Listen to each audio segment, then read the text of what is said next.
So we're going to kind of dig in. Today, we want to talk about branding yourself with your style. And Right. when you and I met, I shared with you this was important to me because, when I was in the financial industry for 15 years, I always Yes. dressed a certain way, which was a Yeah. little bit above what most people wore to many events.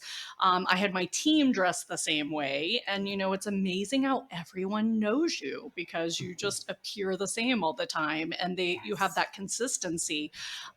So I loved when I was talking to you that you're sharing with me you're helping women do that, for either a photo shoot or just their career in general. So kind Mhm. of dig in. When did you Right. start doing this? And maybe, what are some tips for women to consider, especially female entrepreneurs? There are a ton of new female entrepreneurs since 2020.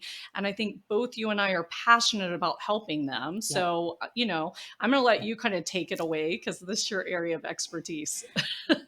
Well, and there was so much goodness in there to unpack. So it happened. It started because the majority of my clients are women executives and or Mhm. entrepreneurs, solopreneurs, that type of thing. So dressing their brand just happened naturally. I mean, that was obviously a question that they had, and that was a big thing of how can I dress for this speaking engagement or how Mhm. for networking event or photo shoot, to your point.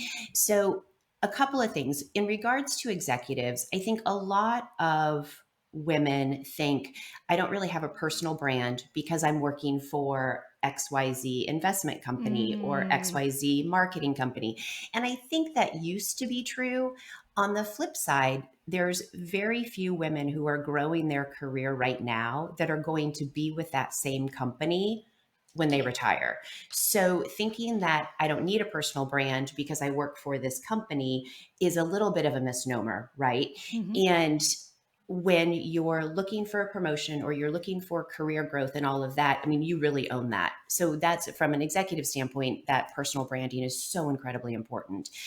When it comes to entrepreneurs, everybody talks about visibility. I have to be visible on social. I have to be visible on my website and all of that. And you had made some comment about consistency, like my image was Mhm. consistent. So people recognize me as being the go to expert in my industry. And that could not be more true. You think about how noisy it is out there with, I'm just thinking like with all of the different analytics companies. There's Mhm. 20 of them, and if you're in that space and you're competing against 19 others, who is going to stand out in such a noisy, and who's going to really take a step up and be that go-to expert in that field? And that's where a consistent brand image for women entrepreneurs is so incredibly important.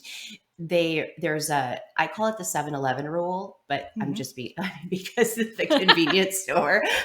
But it's actually people make 11 decisions about you in 7 seconds. I love that. And it's amazing if you feel awesome. If you don't feel awesome, it can be just the opposite. So, I mean, and these are, I mean, and there's always those people, oh, I don't judge. I don't judge. Well, yeah, we all judge, and we judge 11 Mhm. times in 7 seconds. So when you're talking about entrepreneurs and trying to, attract that ideal client, I mean, subliminally, they're making 11 decisions about you. And I have to assume that a lot of those are, is she worth the price? Do I want to hire her? Does she seem credible? And all of that. And there's just, no matter how fast you talk, you can't say enough in 7 seconds to get that point across where your image can do it in a nanosecond.